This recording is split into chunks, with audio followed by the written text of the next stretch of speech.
What's up, you guys? My name is Aubrey and this is my channel, and today I want to talk about EIDL, PPP, and COVID relief fraud.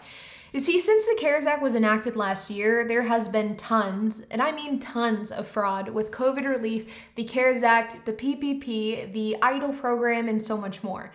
And every so often, the government releases new data on these types of fraudulent cases that have been occurring over the last year. So that's what I want to talk about today. I'm going to be reviewing the most recent numbers, and I'm going to be giving you guys some crazy examples of some of the fraud that took place. So let's get started. One of the biggest pain points of COVID relief has been the fact that there has unfortunately been people who have been cheating the system. We've seen this across the board with almost every single different type of COVID relief out there, from unemployment to stimulus checks to the EIDL program to the PPP and more. There has been a surge in cases of just flat out fraud, of identity thefts, and more. And it really is something that's incredibly unfortunate because of the fact that the pandemic and COVID relief really was there to help people stay afloat. And the fact that there are people out there that blatantly cheated the system quite honestly makes me sad, and it makes me really frustrated that these types of people exist. But the silver lining to that is the fact that karma does exist, and these people are receiving it in full force today in 2021. And there has been dozens, if not hundreds, of cases of people who have been caught on their fraudulent activity. And in some extreme cases, these people are facing years in prison, which is quite honestly sweet to see. Now, as we see here today in April of 2021, in a recent report made by CNBC, it is estimated that between the PPP, the EIDL loan, and the EIDL grants program, fraud could reach as high as $84 billion in total, which means $84 billion were given out to fraudulent applications and fraudulent people in general. According to the SBA, tips and referrals made to the SBA about fraudulent activity, so basically like a tip hotline that the SBA has that is set up for people to report potential fraud, the amount of calls and amount of activity on this referral hotline has increased by over 19,500% in 2020 and 2021. The Department of Justice has seized over $626 million of fraudulently acquired funds that were given out through the PPP and the EIDL program. So these are funds that were given out, and then eventually the Department of Justice found out that they were given out fraudulently, and then they took that money and seized it back. Now, when it comes to how this fraud was happening, there are a lot of different examples of how this fraud was taking place. Number one is just people blatantly lying on their application. People saying that they had a business when they really didn't have it, or people lying about the number of employees that they had. For example, if you're somebody that has a business but you only have one employee, you could have theoretically lied on your application and said 10 and received $10,000 versus $1,000. This is something that was tempting to a lot of people, but the fact is it was something that was going to eventually bite you in the butt, because the government has records of how many employees you have, and the government is going to know whether you have one employee or 10. And even though the EIDL application made it seem easy, it actually wasn't. But other than just blatantly lying on the application, another common form of fraud on the EIDL and PPP program was just blatant identity theft. There have been thousands of reports of identity theft of people who had their identity stolen without their knowledge.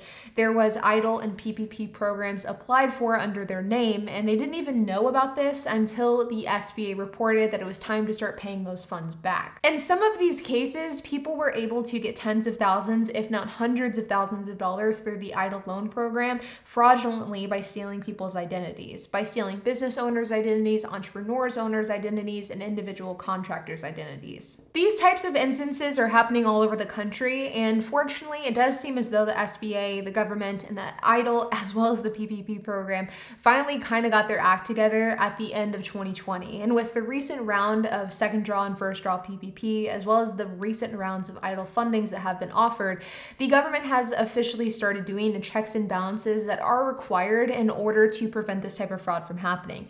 In fact, the amount of fraudulent cases and just fishy activity in general that I've been seeing with these most recent rounds of funding has been dramatically less than over the summer, which is really, really good to see. That means that money isn't going out to people that don't deserve it. Instead, it's going to the pockets of people that really need that money for their business or for their side hustles. And that brings us to our very first case, who is a 64-year-old named Randy Frazinelli, and I may be pronouncing that name incorrectly, who was recently indicted and charged for stealing millions of dollars in PPP and EIDL funds. According to this report, this person received $3.8 million million in Paycheck Protection loans, and that he received them over the course of last year and received 5 different checks. He used falsified tax records and payroll reports that were used to obtain 5 separate Paycheck Protection loans, the last one being for $1.3 million, which was received as early as just this past March 13th, so about a month ago. It is reported that with this money that he obtained through the Paycheck Protection program, he used it to buy a Ford Mustang, 2 Mercedes SUVs, a BMW, a Land Rover, and a Porsche.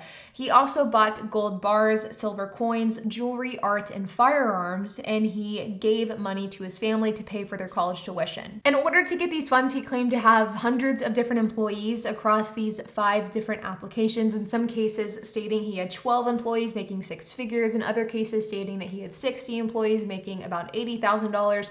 There was just a wide variety of lies that were spread across these different types of applications in order to obtain this money. Ultimately, with this specific case, this person had a history of kind of sleazy financial crimes. He was listed on a dozen different cases for different tax-related allegations between the years of 2000 and 2018, and then in 2020, he really took advantage of the pandemic by fraudulently taking so many funds. In addition to this individual case of this one person, there was also a case on the Department of Justice's website, which was a kind of whole other level of scheme, not quite as far as dollar amount goes, but at least as far as the multi-state and the amount of people that were involved. In fact, according to the Department of Justice, there was 10 defendants that were indicted in a multi-state fraudulent COVID-19 related business loan scheme.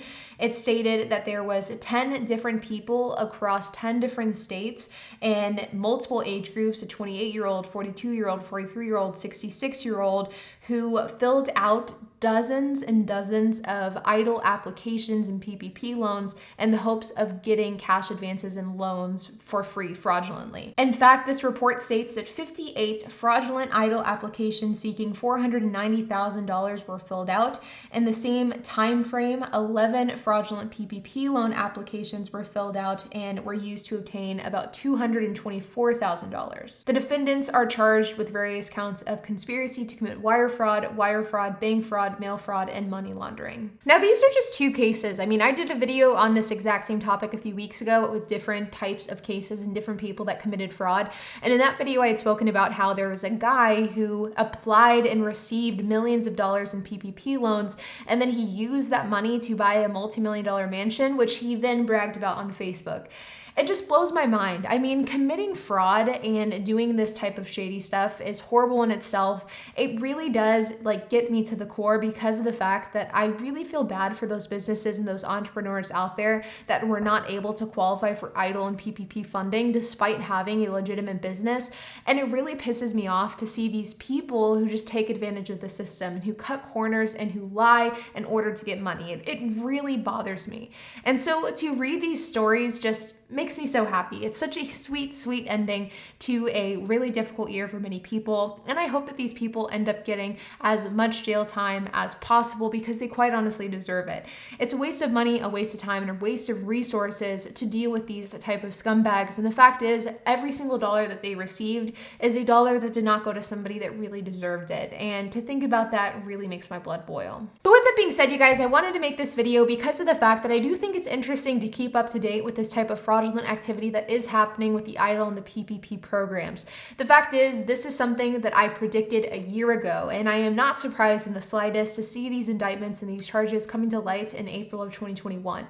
And chances are they're not going to go away anytime soon. I wouldn't be surprised if we hear these types of stories and we hear these type of cases pop up for the next few years, or at least for the foreseeable future. And it will take time to address every single case of someone cheating the system. But with that being said, you guys, if you have any questions, comments, or if you have anything to add, make sure to leave a comment down below. And while you guys are at it, make sure to hit the like button, hit that subscribe button, and hit that notification bell. And I will see you guys in the next video.